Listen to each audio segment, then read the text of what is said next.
So now we talking about naming. Now I'm going to tell you something different. Maybe this will pique your interest. Now there's a talk about naming the street after Dawn, who was killed right here. And you clap for that. But there are people in this neighborhood who don't want it. Because we are fighting over whose death is more important. That other people were killed on this block in this neighborhood, so we go at each other about that because we are so divided and disorganized and sick in our thinking that things will never happen for us because we'll be debating over who the street should be named after, and it'll always be named after somebody we don't even know. Wow. It'll remain Maple and Chancellor. Now we got to go around and get petitions for people in the neighborhood to get them to okay the fact that they want this named after a sister who was a hero. So I told the lady on the phone that, yeah, this lady, people are saying she was a hero, and then you know how black people do. We say, well, I don't know about that. That's not what I heard.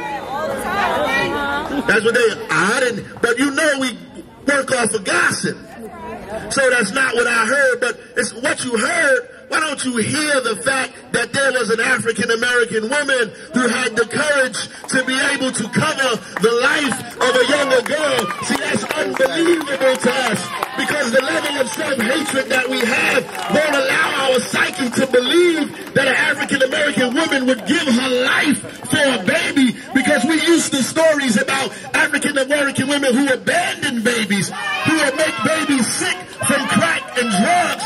We believe stories about women who abuse children. We believe stories about black women who beat children, black women who starve children to death. Oh, but you can't save no black baby because you wasn't made to save black babies.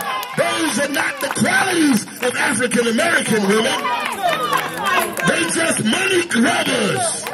They greedy and selfish. In fact, I'm down at the Lincoln Park Festival.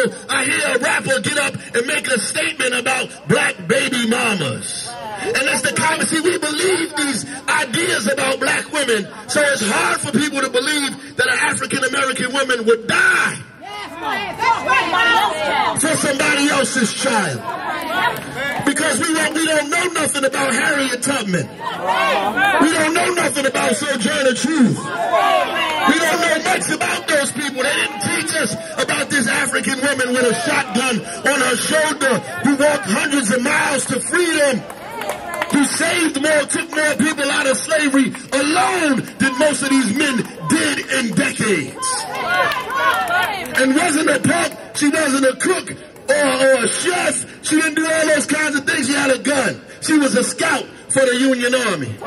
She was the only one that knew how to get in and out of the South without being detected because she could free slaves so easily for so many years. And if you was with her and you tried to go away, she pulled her gun out and put it in your face and said, I will shoot you right here. She said she wasn't shooting people for drugs. She wasn't shooting people for money. She wasn't shooting people for some lame-ass respect because you ain't got no respect anyway. She was shooting people because she said if you get away and they find you, then you're going to jeopardize the life of hundreds of other slaves that are trying to get out of here. So because you're a coward, and because you have no discipline, you would rather that we all die to save your life. But that is not Dawn Reddick. She didn't rather everybody die to save her life. She died and other people lived. That's right. Hallelujah. And if anybody deserves a street sign, damn it, she does. That's right. And if the people in this community can be proud of each other and themselves for once in our lives and not fight and bicker over stupidity.